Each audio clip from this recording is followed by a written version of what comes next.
Guys, welcome to through D education channel. और अपना topic शुरू करते हैं। हम कल टॉपिक शुरू किया था ना प्रेसिडेंट का, उससे 56 क्वेश्चंस हमने क्विक रिवीजन कर लिए थे और अब हम 56 से आगे के क्वेश्चंस का रिवीजन करेंगे। और इससे पहले की जो क्लासेस हैं, अगर आपने नहीं देखी हैं वे, तो पॉलिटी घटना चक्र की वे क्लासेस भी प्लीज़ ज़रूर देख लीजिएगा।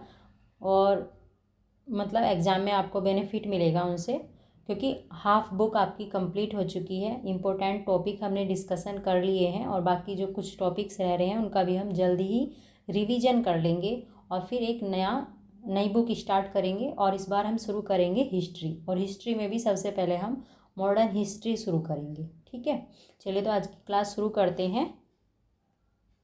क्वेश्चंस देखते हैं। 57 क्वेश्चन है, the president can dissolve Lok Sabha on. बताओ, प्रेसिडेंट लोकसभा को डिसॉल्व कर सकता है किसकी रिकमेंडेशन पे? तो ये करता है recommendation of the union cabinet. Union cabinet की रिकमेंडेशन पे प्रेसिडेंट लोकसभा को डिसॉल्व कर सकता है। According to article 85(2) clause B है, the president may dissolve house of the people Lok Sabha on the advice of council of ministers as per article 74(1). Council of minister की advice पे क्या कर सकता है? लोकसभा को डिसॉल्व कर सकता है president. Next question, the president of India can dissolve the Lok Sabha on the recommendation of, answer है cabinet. The joint seating of the house of people and the council of state is summoned by, कौन बुलाता है joint seating को? लोकसभा की और जो council of state है उनकी जॉइंट सीटिंग को कौन बुलाता है? तो बुलाता है प्रेसिडेंट। और जॉइंट सीटिंग कौन से आर्टिकल में है? 108 में। आर्टिकल इंपॉर्टेंट है, एग्जाम में कई बार पूछ लिया गया है।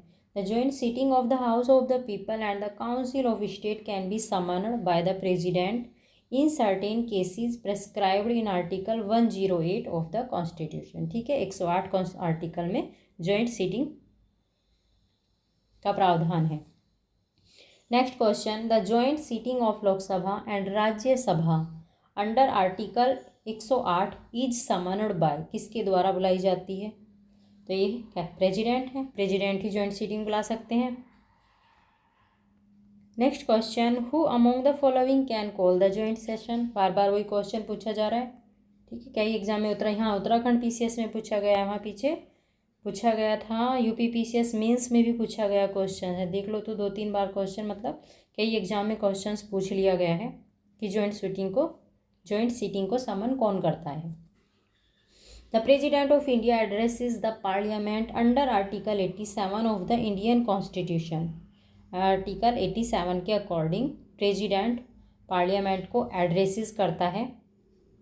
और इसमें आते हैं both house of parliament assemble together. दोनों जो पार्लियामेंट के दोनों जो हाउस हैं उन वे एक साथ असेंबल होते हैं, तब उस क्या करता है प्रेसिडेंट उनको एड्रेस करता है। Article 87 deals with the special address by the President. It says at the commencement of the first session after each general election or to the House of the People and the commencement of the first session of each year, the President shall address both House of the Parliament assembled together and inform the Parliament of the causes its summoned. ठीक है, जब general election होता है उसके first session पे, और मतलब each year जो फर्स्ट सेशन होता है, प्रेसिडेंट क्या करता है दोनों हाउस को असेंबल करता है एक साथ और उनको एड्रेस करता है, जॉइंट सीटिंग बुलाता है उनकी दोनों हाउस की। ठीक है, चलिए, विच of the following statement about the president of India is not correct. कौन सा इनमें से करेक्ट नहीं है प्रेसिडेंट के बारे में? He participate in the discussion in the both house. वो डिस्कशन नहीं करता है, दोनों हाउस की डिस्कशन में पार्टिसिपेट नहीं करता है, ये गलत है। बाकी करेक्ट है, कॉन्स्टिट्यूशनल पार्ट है पार्लियामेंट का, एक करेक्ट है। और he addresses the joint meeting both the house of every year, हर साल दोनों हाउस की जॉइंट सीटिंग को एड्रेस भी करता है ये। और he can promulgate ordinance in certain situation, कुछ सिचुएशंस में वो ऑर्डिनेंस जारी कर सकता है, ये भी पावर है। मतलब ये भी प्रेसिडेंट के बारे में सही है, पावर तो उसको हाउस में बैठने की भी है, लेकिन वो बैठता नहीं है। ठीक है, पार्टिसिपेट करता नहीं है। According to Article 79 of the Constitution, the President of India is a constituent part of the Parliament. He addresses the two houses at a joint meeting every year. He can promulgate ordinance according to Article 123. अध्यादेश मतलब ordinance की बात हुई है Article 123 के अंदर. During the recess of Parliament, he does not participate in the parliamentary discussion. ठीक है, वो पार्लियामेंट्री डिस्कशन में पार्टिसिपेट नहीं करता है, बाकी ऑर्डिनेंस भी जारी कर सकता है, जॉइंट मीटिंग भी बुला सकता है और पार्लियामेंट का कॉन्स्टिट्यूएंट पार्ट भी है. बाकी सब करेक्ट है. नेक्स्ट है the only instance when the president of India exercised his power of veto is related to. वो इंस्टेंट देखना है जिसमें जो प्रेसिडेंट थे इंडिया के, उन्होंने जो वीटो उनकी पावर दी गई है वीटो की, उसका यूज़ किया था. तो ये यूज़ किया था इन्होंने the Indian post office amendment bill. ठीक है. President doctor Rajendra Prasad applied absolute veto on the advice of council of minister over the PEPSU appropriation bill 1954. Where is president Giani Zail Singh exercised a pocket veto in Indian post office amendment bill 1986. इन्होंने pocket veto का use किया था ज्ञानी जैल सिंह ने post office amendment bill 1986 में सिर के लिए. Hence pocket veto can be regarded as the veto power used by the president on his discretion. Therefore option C is the correct answer. Who among the following presidents exercised a power which is pocket veto in constitutional terminology. तो बताना है कौन से president है जिन्होंने pocket veto को use किया था. ये थे ज्ञानी जैल सिंह. अभी बताया ना ऊपर, ज्ञानी जैल सिंह थे. A pocket veto is a legislative manoeuvre that allow a president to exercise that power over a bill by taking no action instead of affirmatively voting it और sending back for reconsideration. Till date pocket veto has been exercised only once in India by the president in 1986 Giani Zail Singh on Indian post office bill. ठीक है, पहली बार मतलब एक बार ही pocket veto का यूज़ किया गया है इंडिया के प्रेसिडेंट के द्वारा, और वे थे ज्ञानी जैल सिंह, और इन्होंने यूज़ किया था इसको इंडियन पोस्ट ऑफिस बिल पर. और पॉकेट वीटो में क्या होता है, इसमें प्रेसिडेंट जो है मतलब कोई भी बात नहीं करता, कोई भी एक्शन नहीं लेता है उस बिल पे, अपनी पॉकेट में डालता है उसको और भूल जाता है फिर. नेक्स्ट है under which article of the Indian constitution the president of India enjoy the power to withhold is assent to any bill passed by both the house of the parliament. तो कौन से आर्टिकल में ये power, ये है article 111. देखते हैं detail इसकी. According to article 111 of the Indian constitution when a bill has been passed by both the house of parliament it shall be presented to the president and the president shall declare that either he assent to the bill or that he withhold assent therefor. क्या कहा गया article 111 के अंदर, इन्होंने कहा कि अगर दोनों हाउस के द्वारा कोई बिल पास कर दिया जाता है और वो प्रेसिडेंट की परमिशन के लिए भेजा जाता है असेंट के लिए उसकी, तो प्रेसिडेंट को ये पावर है कि या तो वो उसको पे अपनी असेंट दे सकता है उस बिल पे, या फिर ऐसा है कि वो उसको अपने पास भी रख सकता है. तो ये कहा गया है आर्टिकल 111 में. Next question, who amongst the following has the power to withhold assent to a bill after it has been passed by the two house of parliament. तो अब ये पावर किसके पास है, प्रेसिडेंट के पास है. Which of the following are the discretionary power of the president. Discretionary power कौन सी है प्रेसिडेंट की, इनमें से देखनी और बताना है. तो इसका आंसर कुछ नहीं दिया है, डिटेल में देखते हैं answer. To return the bill with objection and to withhold the bill are discretionary power. Discretionary power वे हैं कि बिल को बिना किसी ऑब्जेक्शन के वापस लौटा देना या फिर बिल को अपने पास रख लेना.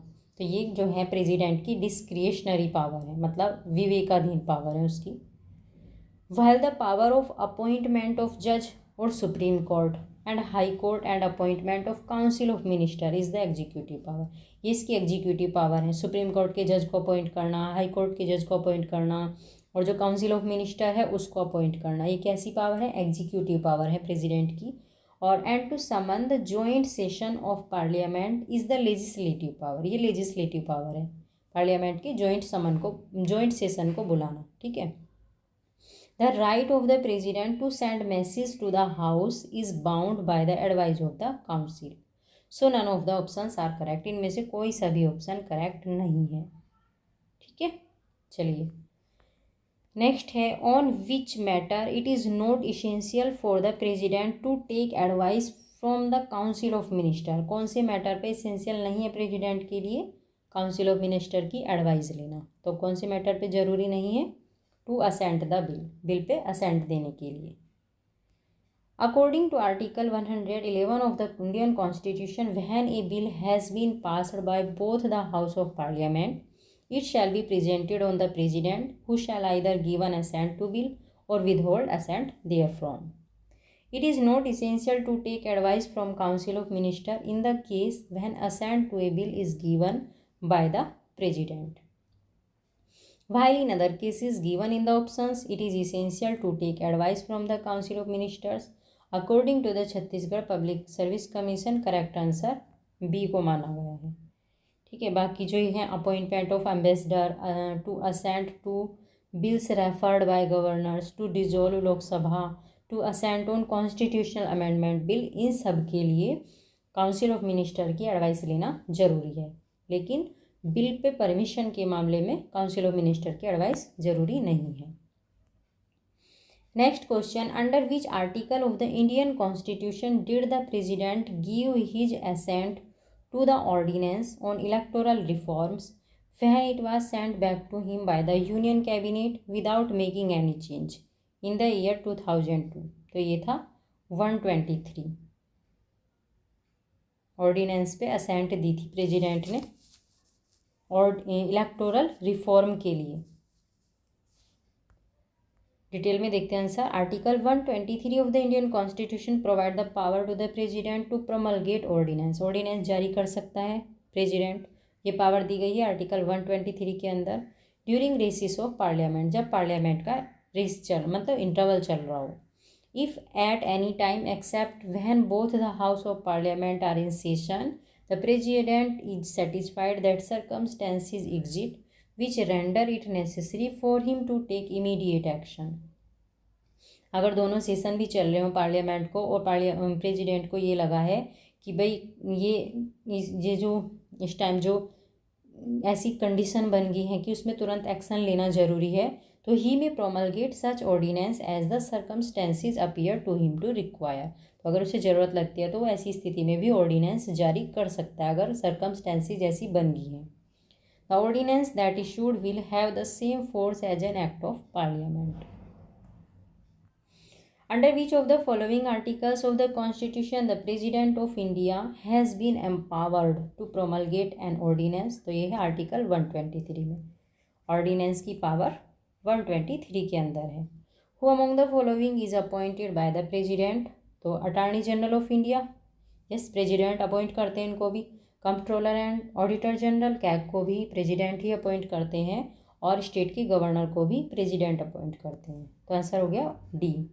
Attorney general of India, controller and auditor general of India, governor of state, all are appointed by the president in accordance with article 76, 148 और 155 respectively of the Indian constitution. Attorney general से related है article 76 और CAG से related है article 148 और governor से related है 155, ठीक है। आर्टिकल्स भी ध्यान रखेंगे, तीनों आर्टिकल्स इंपॉर्टेंट हैं इनसे related. Next question, which of one of the following is not appointed by the president of India? इनमें से देखना है कौन सा प्रेसिडेंट के द्वारा अपॉइंट नहीं किया जाता है। तो वाइस प्रेसिडेंट को प्रेसिडेंट अपॉइंट नहीं करते हैं, बाकी प्राइम मिनिस्टर, गवर्नर और चीफ इलेक्शन कमिश्नर, इन तीनों को प्रेसिडेंट अपॉइंट करते हैं, ठीक है। चलिए, the vice president is not appointed by the president, vice president is elected in the manner provided in article 66। ये इलेक्ट किए जाते हैं ना कि अपॉइंट। और कौन सा आर्टिकल रिलेटेड है वाइस प्रेसिडेंट के इलेक्शन से इलेक्टेड? तो ये है आर्टिकल 66। नेक्स्ट है the constitution authorize the president to make provisions for discharge of duties of governors in extra ordinary circumstances under. तो ये पावर दी गई है प्रेसिडेंट को आर्टिकल 160 के अंदर, क्या कि वे गवर्नर को ड्यूटी से डिस्चार्ज कर सकते हैं एक्स्ट्रा ऑर्डिनरी सर्कमस्टेंसेस में, कुछ अगर एक्स्ट्रा ऑर्डिनरी सर्कमस्टेंसेस बन गई हैं तो। As per article 160 of Indian constitution the president may make such provisions as he think fit for the discharge of the duties of the governor of a state in any contingency. Okay, next है Indian constitution does not empower the president of India with the right of. तो ये answer है appointment of chief minister in states, मतलब जो chief minister हैं state के उनको appoint नहीं करता है प्रेसिडेंट, ये पावर कॉन्स्टिट्यूशन ने प्रेसिडेंट को नहीं दी है। इनको कौन अपॉइंट करता है? इनको करता है गवर्नर, स्टेट का गवर्नर अपॉइंट करता है। बाकी प्राइम मिनिस्टर को प्रेसिडेंट अपॉइंट करते हैं। Supreme being the supreme commander of defence force, ये भी प्रेसिडेंट होते हैं। और executive emergency in any part of the country, और कंट्री के किसी भी पार्ट में इमरजेंसी लगानी हो तो ये भी पावर प्रेसिडेंट के पास होती है। चलिए नेक्स्ट क्वेश्चन है, पहले डिटेल देखते हैं इसकी। According to the article 164 clause 1 the chief minister is appointed by the governor not by the president of India. ठीक है, तो ये किसमें कहा गया है कि चीफ मिनिस्टर को कौन अपॉइंट करेंगे? राज्य के गवर्नर या राज्यपाल। और ये बात कही गई है आर्टिकल 164 के अंदर, क्लाउज 1। क्लाउज भी ध्यान रख लियो, पता चला कि 164, 161, 164 मतलब ऐसे आ गया 164, एक बार तो ये आर्टिकल डाल दिया, फिर 164 क्लाउज 1 डाल दिया, फिर 164 क्लाउज 2 डाल दिया, तो कन्फ्यूजन हो जाएगा। तो इसलिए क्लाउज पे भी ध्यान देना जरूरी है। नेक्स्ट क्वेश्चन है, which article of the Indian constitution empowers the president to consult the supreme court. Supreme court से कंसल्ट करने की एम्पावर कौन सा आर्टिकल देता है प्रेसिडेंट को? तो ये है 143, article 143। Article 143 of the constitution empowers the president to consult the supreme court on the question of law और फैक्ट। लॉ के क्वेश्चन पे डिस्कस कर सकते हैं, कंसल्ट कर सकते हैं प्रेसिडेंट सुप्रीम कोर्ट से, but he is not bound to accept the advice given by the supreme court. लेकिन प्रेसिडेंट बाउंड नहीं है, अगर सुप्रीम कोर्ट कोई एडवाइस देता है प्रेसिडेंट को तो ये मतलब बाध्य नहीं है प्रेसिडेंट मानने के लिए, वे मान भी सकते हैं और नहीं भी मान सकते हैं। नेक्स्ट है, which of the following is incorrect about the powers of the president of India. इनमें से देखना है कौन सा इनकरेक्ट है प्रेसिडेंट की पावर के बारे में। The president should accept the advice of supreme court, accept करनी चाहिए सुप्रीम कोर्ट को, सुप्रीम कोर्ट की एडवाइस प्रेसिडेंट को। इमरजेंसी पावर ये सुप्रीम कोर्ट के पास है। Power of extension of president's rule in states, yes rule extends कर सकते हैं, बढ़ा सकते हैं। प्रेसिडेंट कैन एक्सेप्ट और reject the advice of the supreme court, ये भी कर सकते हैं कि रिजेक्ट भी कर सकते हैं और मान भी सकते हैं, ये पावर भी है सुप्रीम कोर्ट प्रेसिडेंट के पास में। तो कौन सा रॉन्ग हो गया है? ए है इसका आंसर। ठीक है, क्योंकि ये बाध्य नहीं है प्रेसिडेंट सुप्रीम कोर्ट की सलाह मानने के लिए, ये रिजेक्ट भी कर सकते हैं और ये एक्सेप्ट भी कर सकते हैं। बाकी तीनों क्या है? राइट है, ये भी करेक्ट है और ये भी करेक्ट है। Next, according to the constitution which among the following is literally not a power of the president of India. इनमें से देखना है और ये बताना है कि कौन सी पावर प्रेसिडेंट की नहीं है। True promulgation of ordinance, ordinance को जारी कर सकता है प्रेसिडेंट, ये पावर है। To consult the supreme court, ये भी है 143 में है ना। और ऑर्डिनेंस किस में है? आर्टिकल 123 के अंदर है। To send message to house of the parliament, parliament मतलब मैसेज सेंड कर सकता है वहाँ। और टू ग्रांट पार्डन, पार्डन करने की परमिशन है, ये भी है, पावर है ये भी प्रेसिडेंट के पास कि वो जो अगर कैपिटल पनिशमेंट मिला हुआ है तो उसको भी ये पार्डन कर सकता है। तो आंसर हो गया इसका सी, क्योंकि इन्होंने पूछा है डज नोट पूछा है कि कौन सी पावर प्रेसिडेंट के पास नहीं है, तो ये to send message to house of parliament, ये पावर प्रेसिडेंट की नहीं है। According to article 86 clause 1 to send message to the parliament is a right of the president not a power, ये राइट है, ये प्रेसिडेंट का राइट है, ये पावर नहीं है प्रेसिडेंट की। ओके, नेक्स्ट है, the president of India does not have the right to. कौन सा राइट नहीं है प्रेसिडेंट ऑफ इंडिया के पास? गिव पार्डन है, रिमूव ए जज of supreme court, declare emergency या पास ऑर्डिनेंस। तो पार्डन का भी राइट है, इमरजेंसी डिक्लेयर करने का भी है और ऑर्डिनेंस पास करने का भी है। आंसर हो गया इसका बी। सुप्रीम कोर्ट के जज को रिमूव नहीं कर सकता है प्रेसिडेंट, ये प्रेसिडेंट का राइट नहीं है। The president of India does not have the right to remove a जज of supreme court. The provision regarding this is discussed in article 124 clause 4 में डिस्कशन किया जाता है सुप्रीम कोर्ट के जज को हटाने से रिलेटेड प्रोविजन, हटाने से रिलेटेड बात मतलब है ना।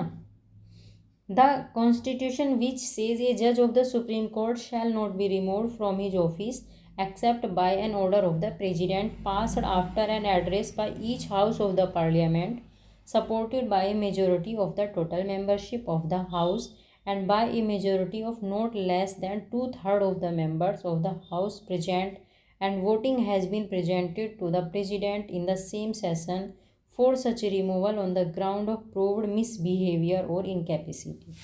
ठीक है, प्रेसिडेंट अपनी मर्जी से नहीं हटा सकते हैं, उसके लिए दोनों हाउस का सपोर्ट होना ज़रूरी है और 2/3 मेंबर जो हैं उनको इसके लिए परमिशन देनी पड़ती है। और मिसबिहेवियर और इनकैपेसिटी के जो ग्राउंड है, मतलब उनको हटाने का जो बेस ऑफ ग्राउंड है वो क्या है, मिसबिहेवियर या इनकैपेसिटी है उनकी। ठीक है, उस आधार पे तुम उनको हटा सकते हो। और ये भी ध्यान रखना है कि 2/3 से कम नहीं होनी चाहिए मेंबर, 2/3 मेंबर का सपोर्ट होना बहुत ज़रूरी है, तभी उनको हटाया जा सकता है। नेक्स्ट है power of the president to grant pardons ETC is a. कैसी पार्डन है ये, मतलब कैसी पावर है पार्डन देना, कैसी पावर है? तो ये जुडिशियल पावर है। Under Article 72, President has the power to grant pardons, reprieves, respites, remission of punishment, or to suspend, remit or commute the sentence of any person convicted of any offence। अगर कोई भी person है उसको punishment मिला हुआ है तो president की पावर है कि वो उसकी पनिशमेंट को पार्डन भी कर सकता है, माफ़ कर सकता है, कम भी कर सकता है, उसका प्रारूप चेंज कर सकता है, उसको छोड़ भी सकता है। तो ये सारी पावर प्रेसिडेंट के पास होती है। This comes under the judicial power, ये प्रेसिडेंट की जुडिशियल पावर है। और आर्टिकल कौन सा है? Article 72। Which of the following does not consist in the power to pardon of president. इनमें से देखना है कि कौन सी पावर प्रेसिडेंट को नहीं दी गई है पार्डन से रिलेटेड। तो पार्डन है, रिमिशन है, रिप्राइव भी है, कम्यूटेशन है, रेस्पाइट है और डिटेंशन और कॉन्टिन्यूएशन है। तो इसका आंसर हो गया है ई। तो देखते हैं कौन कौन सी पावर नहीं दी गई है। डिटेंशन नहीं दिया गया है और कॉन्टिन्यूएशन। बाकी जो पार्डन की पावर भी है, कम्यूटेशन की भी है, रेमिशन की है, रेस्पाइट की भी है और रिप्राइव की भी है। ठीक है, ये सारी पावर उसके पास हैं। According to article 72 of the constitution the president shall have the power to grant pardon. Reprieve वंचित भी कर सकता है उसको, रिस्पाइट कर सकता है, रिमिशन कर सकता है उसको, punishment to be suspend, remission of punishment मतलब पनिशमेंट से उसको छोड़ भी सकता है, बचा सकता है और सस्पेंड भी कर सकता है। रेमिट और कम्यूट मतलब the sentence of any person convicted of any offence. This also include punishment और sentence by a court martial. और इसके अंदर कोर्ट मार्शल का भी पनिशमेंट, कोर्ट मार्शल के द्वारा जो पनिशमेंट दिया गया है कि तो उससे रिलेटेड पनिशमेंट को भी पार्डन किया जा सकता है। ठीक है, next question, which of the following types of authority are attributed to the president of India. इनमें से देखना है कि कौन सी अथॉरिटी इंडिया के प्रेसिडेंट को दी गई है। रियल एंड पावर और टिटुलर मतलब formal and de jure, political and nominal या कॉन्स्टिट्यूशनल एंड नॉमिनल। कैसी पावर दी गई हैं? तो पावर दी गई है 2 और 4। एक तो है फॉर्मल और डिजूरे, ये पावर दी गई है, मतलब ये अथॉरिटी दी गई है, पावर नहीं है, ये अथॉरिटी की बात हो रही है। और कॉन्स्टिट्यूशनल एंड नॉमिनल अथॉरिटी है प्रेसिडेंट की। The president of India is attributed with formal and D jure authority, he enjoy constitutional and nominal authority, उसके पास ये दोनों अथॉरिटी होती है। Which of the following article of Indian constitution mentions doctrine of pleaser, कौन से article के अंदर है, तो ये है आर्टिकल 310 के अंदर doctrine of pleaser. Article 310 of the Constitution of India propounds the doctrine of pleasure. According to this article, except as expressly provided by this Constitution, every person who is a member of defense service or of his civil service of the Union or an all India service or hold any post connected with defense or any civil post under the Union hold office during the pleasure of the President, and every person who is a member of a civil service of a state or holds any civil post under a state holds office during the pleasure of the governor of the state। ठीक है, क्या है doctrine of pleaser, कि जितने भी centre के अंदर जो भी डिफेंस की सर्विस हैं या सिविल सर्विस हैं, तो वे जो हैं वे पर्सन जो हैं अपने ऑफिस में प्रेसिडेंट की मतलब उसके लिए